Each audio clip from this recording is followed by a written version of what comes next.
Okay, so let's start with this activity. The first question will be, when did BASF begin operations in Mexico and which sectors does it operate? And also if you can add more relevant factors such as where it's located, also the number of employees it has, for example, in Mexico or worldwide, and also the product lines.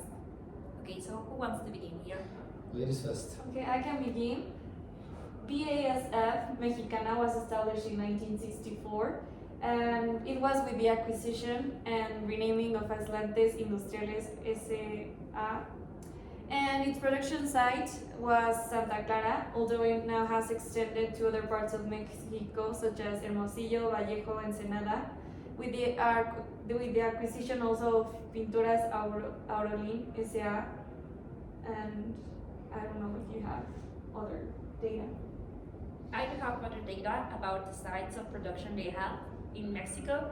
Nowadays they are located in several states of the country, such as Tamaulipas, Querétaro, San Luis Potosí, Estado de Mexico, and Puebla.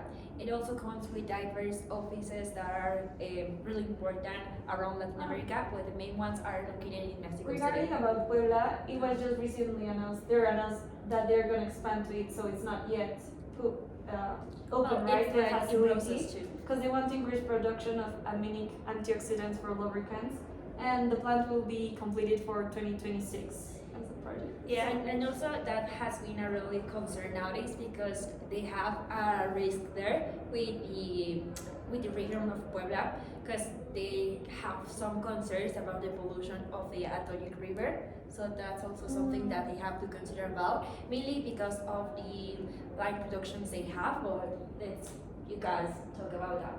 Yeah, I don't know if we mentioned, but this company is from Germany. It's a chemical company. Some interesting data about the regulatory compliance is that in the registration in the RMIE, it's fundamental here for regulatory compliance. Foreign investors in Mexico, it's a foreign investment law they have to follow, so I think that's important to note. Yeah. Also, this entity includes the SCIAN, the code 325999, which corresponds to Fabricación de otros productos químicos. Also, another regulatory compliance they are complying at the moment. I think you guys mentioned the most important things. The only thing I'd like to add on to that is that, the fact that it corresponds to the RNIE. It just means that it's actually complying with the Mexican regulation system once they move their operations into here. So that's just one small aspect I wanted to add. And I think everything's been said regarding the first question. Sure. Yes, we actually jumped into Yeah, the yeah. second question. I was going to say I just don't that. think you need to say it because we already know. So Yeah. For example, the second question, just like for the details, it's about what information is available in the RNIA, and about BAFs, explain the legal structure, just as Andre just did, and the foreign ownership, and also the regulatory compliance. So, like for example, the company needs to submit quarterly and annual economic reports of how its activity is doing, and failure to comply with this can range from 300 to 100 minimum wages. And also, I just got like a number for the first question just quickly, that they have 1,500 employees in Mexico currently. That's it. Let's continue with the second question. Yeah, they are actually a pretty big enterprise, because I think that worldwide they have above 100,000 employees worldwide. So it's pretty big here. And about the second question also, they establish themselves as SA, the CB structure, because that means that in Mexico a company is able to fully control the company, like the German people, and that's what they do with this. It's 100%. No, like controlled by Germany, they control the operation. Well, that's what I found. Yeah, it's allowed to operate In 100% Mexico, the 100% ownership with Yes. of the headquarters. Okay. Yeah. Would you like to add something else? I want to add a little bit more about the legal structure. That is basically the second question. And well, The corporation mainly has different and partially wholly owned by the foreign investors, as Maria said.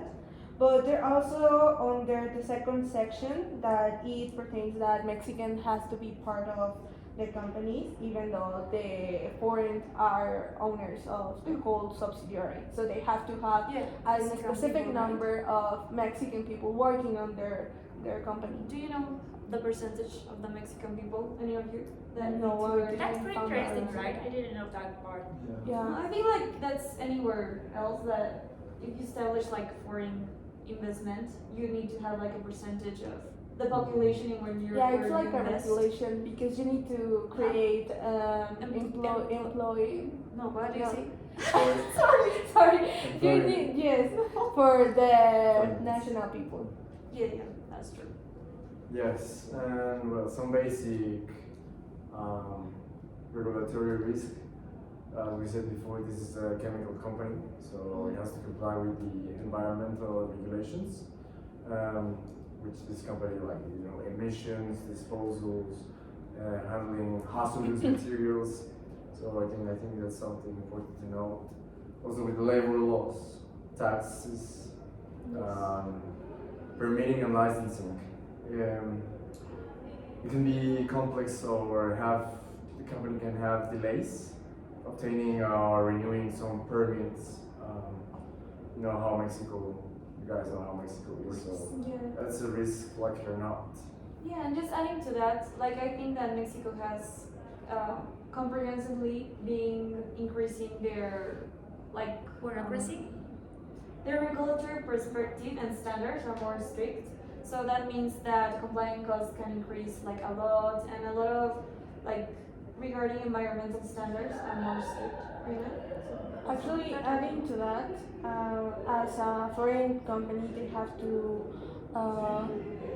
like do some regulations and complain it by the government, such as they have to have tax, domicile, and economic activity, and certain shareholder structure that involves Mexican people. They actually need to give the government annual economic reports, and if they have any modifications of how their shareholders are being part of the company, they need to notify the government. Okay. And I think we only have like time for the last question. Yes, real we quick. are going to go real quick, and also we have been talking about this recently, and it's mainly what risk does BASF face because of its footprint in Mexico. If needed, could the company seek international arbitration? So yes, 100%. Even though they do have to comply with all of the Mexican regulations, like we've already said, it is important to make sure, like, to understand that they, in case they feel like they've been treated unfairly or there's something done in their regard is not being done properly, they can ask for arbitration from the European Union or for even the international one. And it's not only, like I said, like they have to make sure they comply with Mexico, and Mexico can do whatever they want to them. They are actually like they have that kind of policy in which they are protected somehow by their foreign, like their original countries. Yes. And adding to that information, like I think they primarily base themselves in the Germany-Mexico bilateral investment treaty of 1998, and this one protects investments, protection against expropriation, and investor-state disputes that were incorporated after the NAFTA was established.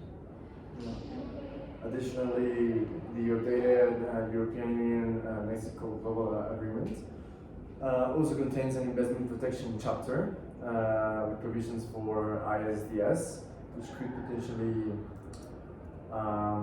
be another avenue. You said the updated one, right? The one that Yeah, was established? the updated one. Ah, okay. Good. And as Santi said, with the arbitration, they can choose between ICSID on CITRAL or other specified arbitration rules, which because they are already protected by the German BIT. Well, just as a close-up, overall, I think that this case is useful for our listeners to analyze how actually enterprises work in Mexico from being a foreign ownership. And well, thank you all for your points of view. And I believe that will actually be all for you. Thank you guys for your participation in this discussion. Thank you very much. Thank you.